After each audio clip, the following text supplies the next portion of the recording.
All right. And our sixth question now of the evening comes from Sean Ching, and it is addressed to Mr. Duke Iona. All right. Thanks, Howard. Mr. Iona, the Office of Hawaiian Affairs recently released a report entitled The Disparate Treatment of Native Hawaiians in the Criminal Justice System. The study shows that Native Hawaiians make up 24% of the general population of Hawaii, but 39% of the incarcerated population. What do you think accounts for this difference, and what will your administration do about it? Thank you for the question. I hope this doesn't count against my time, but I got one up on your relationships with the speaker, Neil. He went to St. Louis. with that said, just joking. With that said, you know, this is an issue that I saw as a circuit court judge and a family court judge. I was well aware of this disparity, maybe anecdotally, when I was serving, like I said, as a circuit court judge and a family court judge, and it moved me to be one of the architects of the Hawaii Drug Court Program. Myself, along with others, have worked so hard to get that program together, and I believe what it showed to the people of Hawaii was that we need to think differently in regards to how we deal with people who have been arrested and are now in our criminal justice system. My administration will be thinking out of the box in the criminal justice system. We want to change. I want to change the theory. I want to change the ideology that we have in regards to what we do with our people who are in the system. By way of follow-up, Mr. Iona, of course, you are a Native Hawaiian, and as you mentioned, a former officer of the court. Getting back to my initial question, which was the first point, why do you feel that the incarceration rate is disproportionate for Native Hawaiians as compared to most every other ethnic group? Sean, it goes back to something that's very fundamental for all of us, and that is the family. In many instances, especially with the Native Hawaiian community, as a general rule here in Hawaii, 40% of all families are without a dad. Our children are being raised by single parents, either a mother, in most instances a mother or a stepmother. Very rarely do we have two parents. And we know for a fact that the best way to raise a child, from research and everything else that we've seen, anecdotally, etc., that if you have a mother and a father, that's probably the best way that we will get rid of those risks that our children face. Getting back to our... We need to wrap it up there. Unfortunately, your St. Louis remark took the time. Yeah, I know. You went to Puno, right? No.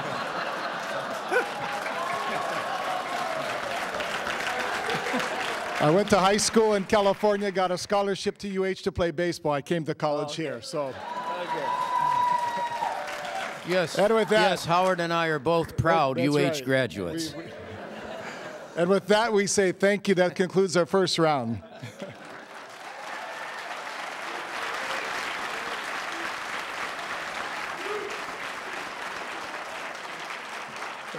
Before we go to break, we posed that first interaction question. We got a lot of responses from people at home who picked up their telephone and texted in their answers. So we want to go back to that first question we asked. What is the most important issue to you facing Hawaii? The economy, education, crime and public safety, environment, renewable energy. And you can see the answers. 59% economy, 32% education, 7% crime and safety. And I think the environment is awfully important, as is renewable energy. But obviously those other issues kind of trumped that particular comment. Hey, we're going to have more when we come back. We're going to speak about issues that we just talked about, more general, broad issues, the kind that affect all of us. And we thank you for being here. This is the Race for Washington Place, and we will be back with more in a moment.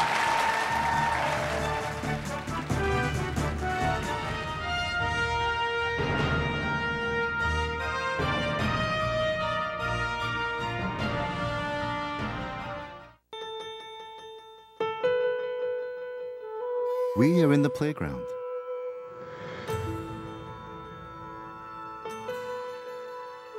We are in the classroom. We are in your neighborhood and your community. We are with you at work and at play. We are in the community center and the health clinic. We are advocates and environmentalists. We are OHA. Although you may not see us in your everyday lives, OHA's services, programs, and advocacy impact you and your ohana. We are the Office of Hawaiian Affairs, and we are here to serve you.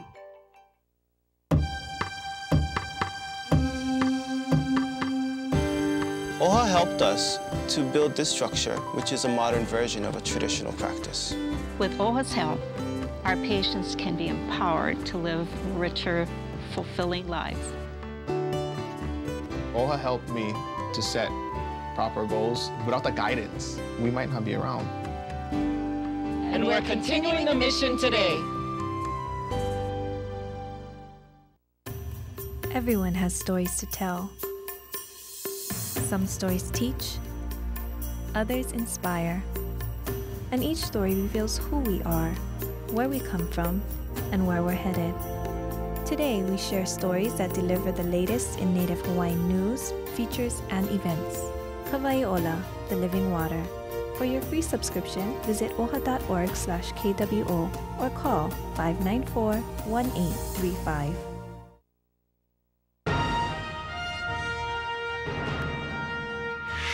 We will invest in information, technology, transparent government, and keep Hawaii on pace to generate 70% or more clean energy by the year 2030. There is going to be change coming to Hawaii, a change to a new future, a new way forward on Hawaii that does not include the person who was on the fifth floor for the past 8 years.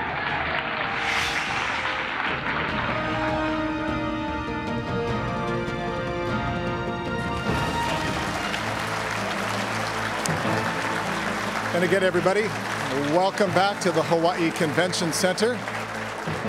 Our first round of questioning, issues pertaining to Native Hawaiian issues, is in the book, so now we're going to go to more general questions. We're about 1 minute behind, largely my fault, but we have to also make sure that we keep the clock on time. Everybody at home can see that clock, by the way, so they know if you're paying attention.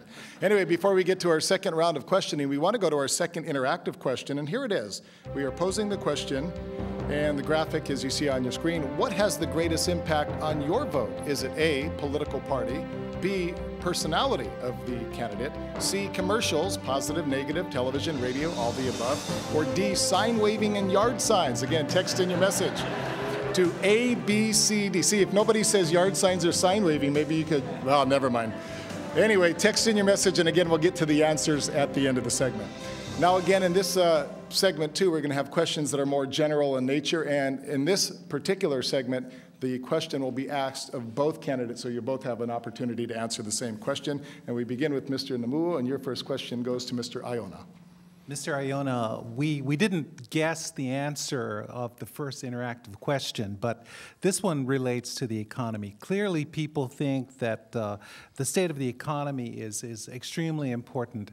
Can you give us a sense of exactly what you would do to improve the state of the economy here in the state of Hawaii?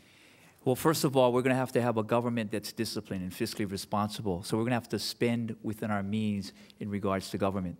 Secondly, we're going to have to play to our strength, and our strength is small businesses. 99% of all the businesses here in Hawaii are small businesses. 68% of all the jobs we get come from small businesses, and 64% of all the wages we get come from small businesses. Small business is big business, as I said in my opening statement. And as such, we're going to have to create a business-friendly environment for them. Make it easier for them to create jobs. And when they're able to create jobs, then our economy will prosper.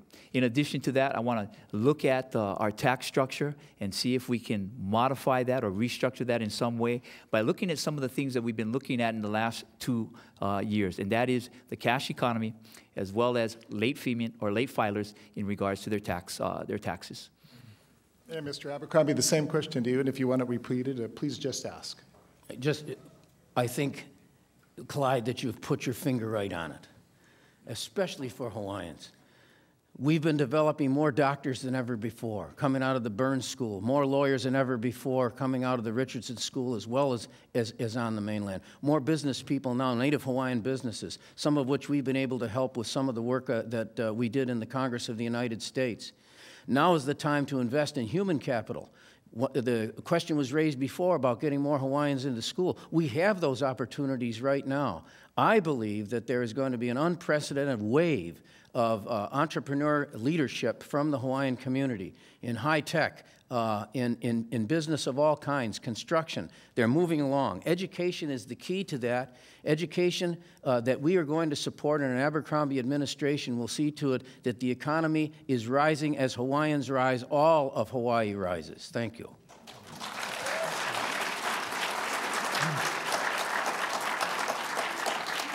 And our next question comes from Mr. Sean Ching, and it will go first to Mr. Abercrombie, then Mr. Iona. Okay, thanks, Howard. Related to the economy, of course, this question is about the cost of living and affordable housing. The average family continues to face the high cost of living in housing, food, and general consumer costs. We're also seeing an increase in our homeless population, many of whom surprisingly work full-time. What would you do as governor to make sure that Hawaii families can afford to stay and live here in Hawaii? I think we need, above all, a new emphasis on workforce housing. The experience that I had with military housing here, especially on Oahu, where we took public lands, we took private developers, we took government as a catalyst, and we're able to get housing for the military families here, thus relieving some of the rent burden on our own civilian population. We need to do the same thing with the state. We need to take advantage of the start that was made in the Department of Hawaiian Homelands, as Duke has indicated. We need to join Hawaiian Homelands, other public lands, private developers, and do the same thing we did under the military housing. Develop it, manage it, maintain it, see to it that there are long-term leases, see to it that there's shared equity, so that shared appreciation as those houses increase in value is able to be shared with the person when they leave, and then it comes back on an affordable basis. If we do that, take advantage of the lands that are there, the developers that are out there right now, and long-term commitment to public housing that is actually workforce housing, so our white-collar and our blue-collar middle class is able to work and to thrive and to be able to afford a house, then we're going to see the economy take off completely across the state. Thank you.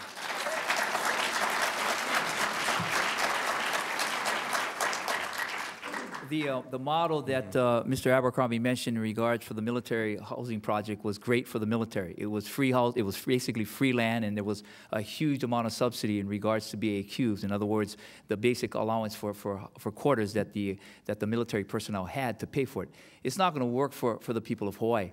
But I agree with him in regards to what we have done in regards to the native Hawaiian homelands, Department of Hawaiian Homelands.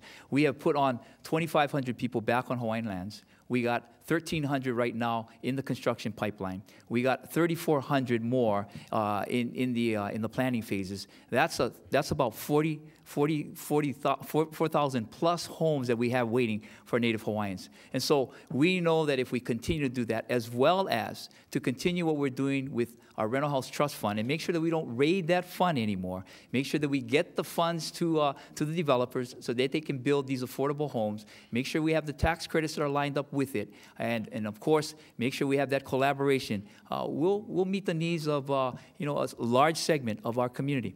But basically, again, it goes back to education and having a quality educational system. I have a follow-up.